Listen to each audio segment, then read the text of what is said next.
Welcome to the Gray Path Podcast. As always, I'm your host, Tony B. Today, we are finishing up part 3 of our 3 episodes focusing on the Disney movie Encanto, focusing on the charming Madrigal family. So today, we're going to wrap it all up. We spent the last 2 episodes talking about Bruno, Luisa, Isabella, and Alma. Today, we are going to dig into the primary protagonist of the film, Mirabelle, who is voiced by Stephanie B. Let me make sure I'm saying her last name right here. Stephanie Beatriz. I'm not going to go into I'm not going to repeat everything that went over in the last 2 episodes. If you are not familiar with the fandom, please go back to the first episode and I kind of fill you in on the general premise of the movie as far as the overall story, or even better, just get yourself onto Disney Plus and watch it. It's a really good movie. Sit down with your family, your kids, your spouse, your partner, whomever, watch by yourself. It's a good movie. A lot of good lessons in there. So anyway, without further ado, we're going to dive right into Mirabelle, again, voiced by Stephanie Beatriz. Now, Mirabelle stands out in this film because unlike her siblings or the rest of the people in her grandmother's bloodline, Mirabelle does not have a quote unquote gift. She has no magical power. So in the universe of Encanto, people that stem from Alma, who is the grandmother, the matriarch of the family, those who share her bloodline on their 5th birthday tend to be granted a magical gift by this house. And this all started from a candle that the grandmother becomes in possession of after a very traumatic experience when she was younger. So on Mirabelle's 5th birthday, they did the whole ceremony, just like, they do. It reminded me a lot of a quinceañera, which I know is a very, I apologize if I'm mispronouncing that, which is a very special ceremony in Latin America, or in Latin culture, not even Latin American, in Latin culture. It's a very important thing, and in a lot of ways that's kind of how they make it look like with the children when they get their 5th birthday. It's this big thing. Everyone's interested to see where their gifts, what their gift's going to be, and they walk up to this door that appears in the house, and when they touch the door handle, they are bestowed their gift. There's a room that gets created behind the door, and like their likeness basically becomes engraved into the door in this bright yellow orange glowy magic. Well, Mirabelle turns 5. She walks up, she touches the doorknob, and the magic flares, and the door basically disappears.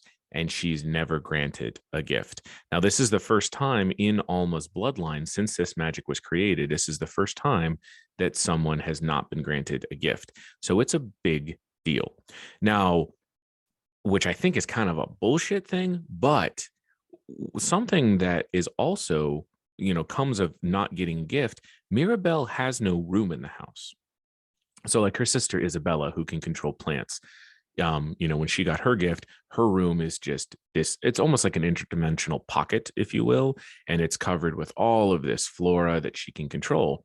When you see Bruno, who's her uncle, he has a tower because his power is prophecy. He has a tower all of his own, which has like flowing sands of time and stuff. So all of these rooms are very specific. She has I believe it's a cousin. Yes, her cousin Antonio, who's voiced by Ravi Cabot Conyers. He is a real shy. He's, again, I believe, cousin to Mirabelle. His power is he can talk with animals. Well, when he gets his power, you see it in the film, he gets this interdimensional pocket that's basically this massive like jungle, like where all of these animals that he can control live. Mirabelle never got a gift. So Mirabelle never got a room. And what I think is kind of bullshit here, she lives in the fucking nursery. Like that, you see it in the movie that she lives in the nursery because that's where Antonio stays with her. That's where the new children stay until their 5th birthday when they get their gift and they get their own room. So Mirabelle lives almost as an afterthought. And that really kind of highlights the way she's viewed by the family. Her family constantly just, I guess you can just say, looks down on her. To her, she feels invisible to her family because she's not special. She doesn't have super strength like her sister Luisa. She doesn't have the power over plants like her quote unquote perfect sister Isabella. Her aunt can control the weather, her cousin can talk to animals. She's just her. And as much as she tries to keep a positive outlook, she feels less than in her family, and she's treated as if she's less than because she doesn't have a gift. She feels inside of herself, she talks about in the movie, that she feels that she's not special, she's not unique, she's just common. And that's why she wasn't chosen to receive a gift. And when surrounded by all these amazing people with these amazing powers, she just feels like, almost in a way, she just, let me put it this way, she just doesn't want to be a burden. She feels like she can't bring anything to the family. So she's insistent upon not being a burden. But as is very common in Latin families, family is the most important thing. So she listens to her mom, she listens to her grandmother, because her grandmother is the matriarch of the family. So she listens to them and she does what she can. But she's constantly talked down, not by just even her siblings, even the matriarch, even Alma, her grandmother, at one point tells her that, sometimes the best thing someone without a gift can do is just get out of the way. And while there may be a certain amount of truth to that, it doesn't change the fact that she lives her entire life as an afterthought that doesn't belong in this wonderful family of the Madrigals. She just feels like she doesn't belong there. It's why come on, they couldn't have built her a fucking room. The house is alive. They couldn't tell the house, hey, build Mirabelle a room. She lives in the fucking nursery. She's literally stashed almost as an afterthought. She's just stashed away because they don't know what to do with her, because in their mind, she's common and she's not special like the rest of them. And unfortunately for Mirabelle, this is something that she carries with her. So in the film, she is the first person, or at least the first person that we become aware of, to see the cracks in the house. So, she's sitting there one day and all these cracks appear and she freaks out and she does what any good granddaughter would do. And she immediately runs to her grandmother, Alma, who's the matriarch, and says, look, the magic's failing. There's cracks appearing everywhere. Something's happening, everyone. And everyone rushes to see it and the cracks aren't there anymore. And she freaks out. She's like, I know I saw them. I know I did. And everyone just kind of brushes her off as just, she's seeking attention. It's not important. And Alma just dismisses her without a second thought. So Mirabelle, knowing what she saw, feels like there's something more that's going on. And she wants the family. She cares about her family and she wants her family to be in the best possible position they can be. So she takes it upon herself to seek out and find what is happening. And in her investigation, she's led to Bruno's tower. Now, if you want to know about Bruno, please listen to part 1 of this little trilogy, because I talk about him extensively. Well, Bruno no one's seen him for years at this point in time in the film. And no one goes into his tower because of his prophecy power. He basically disappeared because everybody hated him because of what his prophecies foretold. So he stopped prophesizing. And as such, his tower was boarded up and the door to his tower no longer glowed because he wasn't using his powers anymore. So she goes into the tower, even though she's told by everyone not to. She's told, don't talk about Bruno, don't think about Bruno, just forget about it. But her investigation leads her to Bruno. So she goes into the tower. And in doing so, almost dies. And she has quite a trek ahead of her. And what I think is really great about her trek through Bruno's tower as she's working her way to try to find this last prophecy that he made before he disappeared, she goes into this stuff. At one point, she has to swing across this massive gap because she climbs all these stairs and she can't get to where she's going because there's a huge gap in place. And instead of just giving up, she's like, okay, whatever. She grabs a rope and a stick and fashions like this little make-to little rope swing and gets herself across. She goes in to his prophecy chamber, if you will, and starts to gather up the broken pieces of this last prophecy that he did. And in doing so, almost dies because the whole chamber begins to fill up with sand. She does all of this with no superpowers. She doesn't have super hearing. She doesn't control the weather. She's not super strong. She's not invulnerable. She very, very, very much is just a standard human who's a child who's 100% capable of being killed. But her duty to her family is so strong that she puts herself on the line, knowing full well she could die, in order to find out what is happening and protect her family. If that's not bravery, I don't know what is. Bravery is not Louisa with her super strength fighting off an army. Bravery is not having any of those things and doing something you know that you have no guarantee of being able to successfully do, and which could lead to your death. And Mirabelle is by far the bravest one in that family, hands down. So once she gets into Bruno's vision chamber and gathers up the pieces, she puts them together and discovers that Bruno's last vision was of her standing in front of the house with all of these cracks appearing. And it's older her. Now, keep in mind, he had this vision when she was 5. He was asked by his mother, Alma, the matriarch of the family, to look into the future to find out if the magic was ever going to be challenged or if there was going to ever be any problems with it. And he looked in the future and he has a vision of Mirabelle standing in front of the house with all the cracks. So Mirabelle finds this and she immediately thinks to herself, oh my God, not only am I not special, not only am I so common that I wasn't even given a gift, but now I'm going to be the reason that the whole family loses their magic and everything fails. So she desperately tries to hide this stuff because she doesn't want people to know, because she doesn't want to be ostracized any more than she already is.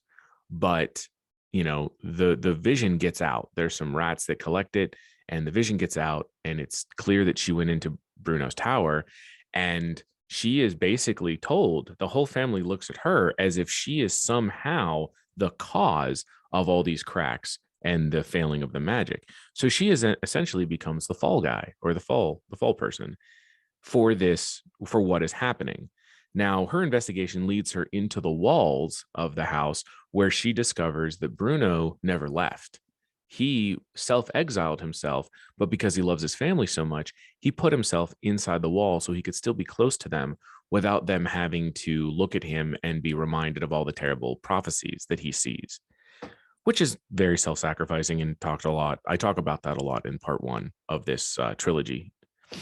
But she finds Bruno in the wall, and she finds that Bruno has actually been healing the cracks during his self-exile as much as he can. He is aware of the cracks and has tried everything he can in his exile to patch them back up. And this is a very powerful metaphor for what's happening in the movie. See, Mirabelle sees cracks in the house, but in reality, what she's really seeing is cracks in the family. The cracks in the house symbolize how the family is losing its way. And Bruno, who was the first person to have the prophecy showing the cracks, he's in the wall and he sees them happening. He sees the family being torn apart. And because in his own mind, he feels the best thing he can do is not be part of their life. He tries in his exile to patch things together the best he can. But it's like trying to use a bucket to bail out the sinking Titanic. It's just more than what one person can do. So she finds Bruno in the walls and finds out about his self-exile and forces him, or convinces, whatever you want to call it, it's kind of a little bit of both, that he needs to look back into the future to find out, is she the one who destroys the family? So with a lot of reluctance, he agrees to activate his gift again, even though he hadn't done it in years. And holding Mirabelle's hand, he activates his gift and he looks into the future, and he gets almost an exact same prophecy. Now, his prophecies manifest themselves in these green glass plates. But this prophecy is almost like a hologram. This glass plate's like a hologram. Turned one way, it's Mirabelle standing in front of the house intact. Turned the other way, it's Mirabelle standing in front of the house with cracks destroying it. And Bruno explains, this could mean a couple of things. This could mean that you destroy the house. This could mean that you save the house. He's like, but what we know for certain it means is that the future isn't locked in place. It could be one or the other. There's no definitive result as of right now. So she then continues to go on and question other people in the family. She goes and she questions Louisa, her strong sister, because she suspects that the magic is failing, and she discovers that it is. And then because of the because of the prophecy that she makes Bruno do. She discovers that the only way to fix it is to embrace her sister Isabella. Now, Mirabelle is not a huge fan of her sister because her sister is this paragon of perfection. Which, if you want to learn about Isabella, listen to part 2. I talk about her extensively, as well as Luisa and Alma. But she has a big chip on her shoulder when it comes to her sister Isabella. Isabella's beautiful. She's perfect. Everybody loves her. She makes all these beautiful roses, and everybody just shits on Mirabelle. So she doesn't have the greatest relationship with her sister to begin with. But Bruno's prophecy states that if they can embrace, that would heal the house. So she goes about it, and she manages to really get through to Isabella, and they end up embracing. Well, without going through the entire movie, she's the one, Mirabelle manages to get through to Alma, her grandmother, what's actually happening. And she talks with Alma, and Alma explains to her, in detail what happened that created the magic. She talks about all the fears that she's having. And with all of this that's going on, and the family being pulled apart and everyone being angry at everybody else, the house continues to crack, and eventually the entire house just falls. It just collapses upon itself. And Alma, is blaming Mirabelle for this as if it's somehow Mirabelle's fault. But then from the rubble and the ruin of this house, everyone joins together, the town, not just the family, but the town that in a lot of ways have become the children of the magical clan. The town, they all come together and they rebuild the house. Now, it's not magical anymore, but they rebuild it. And then this act of rebuilding the house together, it draws everyone back together. It pulls everyone back together. And all of this stress and these traumas and this drama that had been tearing everybody apart all these years, they begin to be healed as they all work together to rebuild the house for the magical clan.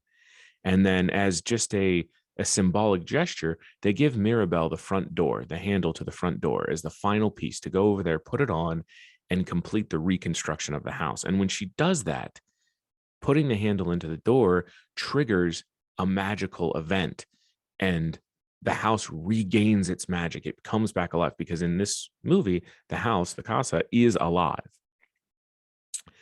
But carved into the front door is a magical carving of the entire family, with Mirabelle standing at the front. And it kind of comes full circle and shows that the person that everyone thought was average and common and not worth a gift was actually the person that was necessary to restore the magic to the family. And that's a real important lesson, because the true hero in the family is Mirabelle. And she's the one with no gift, no magical powers whatsoever. But she bravely pulls everyone back together by showing them individually that they are more than their gifts.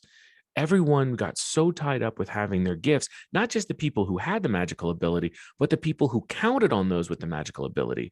The magical abilities became so paramount, so important, that the individuals behind the powers were completely wiped away. And that's what was causing the cracks. That's what was tearing the family apart. And it was all driven by Alma, not in a nefarious way, but because she was trying so hard to hold everything together that she was actually the architect of the destruction. But what's a great lesson to walk away from this is that once everyone realized what was happening, and once Alma realized that her overbearingness is what was tearing the family apart and the house collapsed, everybody drew back together without any powers and worked together to bring back the home for the magical clan, because they had done so much, but it also allowed them, outside of gifts, to really connect with who they were as people. Isabella was able to pawn, because she was in an arranged marriage she didn't want to be part of. She was able to allow her one sister, who has super hearing, who is just in love with this person that Isabella was supposed to marry, she manages to connect those two together and they're happy. And Isabella's happy because she's not being forced into an arranged marriage that she didn't want to be part of anyway. So as has been the common theme for this trilogy of episodes about Encanto, I really want us, all of us, me, you, the listener, I want all of us to be able to go into this spring that's upcoming here. And I want us to walk into spring with some tools to make this year better than we've ever had.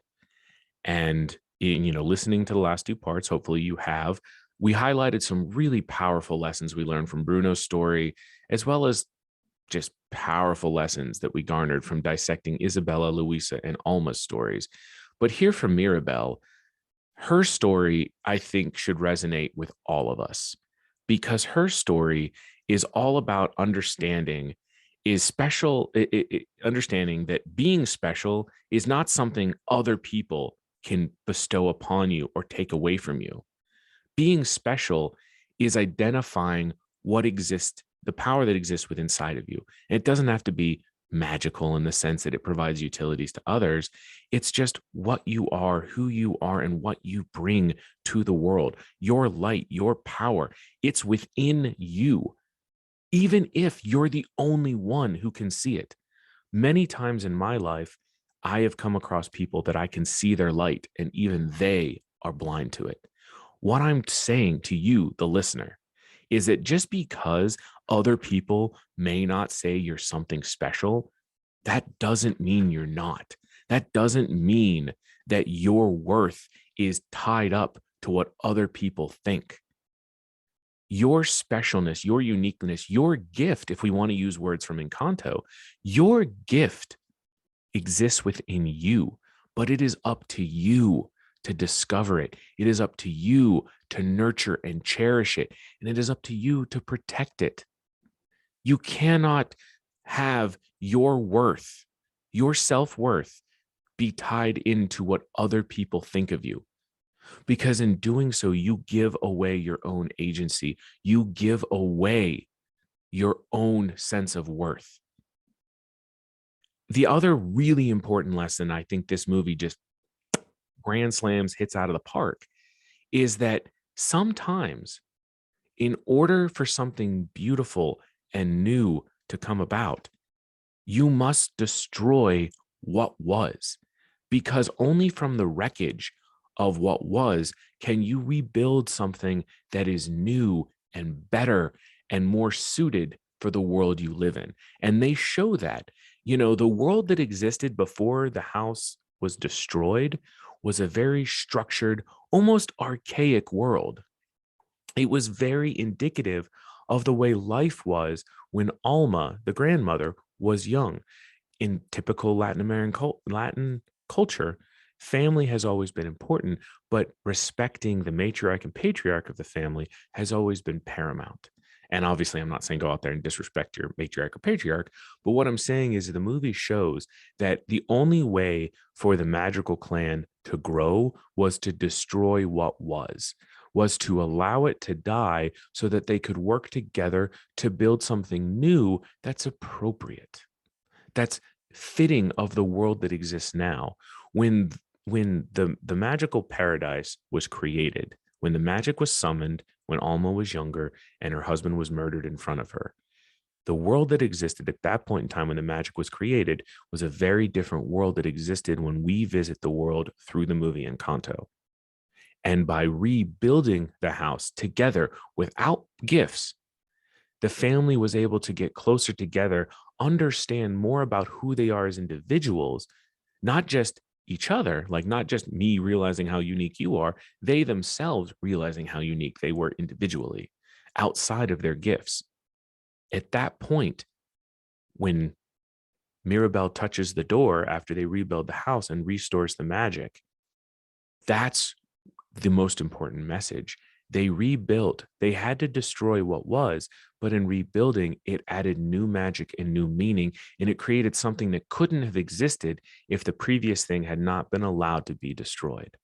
So if there's a lesson there for us to carry into spring, the things I want, the last part of homework, if you will, that for you, the listener, as we go into spring, I want you to, when you're doing your self inventory, when you're finding out your negative traumas that you're passing on that we talked about in part two, when you're doing this inventory and highlighting where you're at and where you want to be, I want you to understand that your power is within. And maybe you're like me, maybe most of your life people look down at you, but that doesn't matter. Someone looking down at you doesn't make you less than. You make yourself less than, or you elevate yourself. But the power is contained within. And it's more than just your abilities. It's more than just how you help other people. You need to understand who you are inside, embrace it, and love it. And then ultimately, the other lesson to take with you into spring, and it's a tough one to learn, but it's so important for growth, is that sometimes you must tear down what is if you are ever going to reach what could be. I'll leave you with this as my lasting thought. It is entirely common and natural in nature for forest fires to occur. Sometimes fires must happen that decimate areas in order for new life to come about. And in what comes after is generally more lush, healthy life than what existed before. Don't be afraid as we go into spring here to have your own wildfire, because sometimes they are needed to clear out the clutter on the ground, the underbrush, all that shit that clogs up our life. Sometimes we have to burn it all down in a controlled manner so that new life can spring from the ashes. So that's everything I have there for part 3. I know this was a little bit of a shorter one, but I felt that it was a lesson in and of itself that I didn't want to step on the toes of the last 2 parts to get to. So if you haven't had a chance, definitely go out there and watch Encanto. It's on Disney Plus. It's fantastic. It's streaming now. It's great for families or for individuals. If you haven't had a chance, please make sure to get over to the Facebook, Instagram, and YouTube page. Give it a like and a follow. If you are enjoying the show, I would greatly appreciate a 5-star review where you listen to the podcast, and or even a 5-star review on Facebook itself. It does help other people find the show. As always, I am your host, Tony B, and you all be safe out there.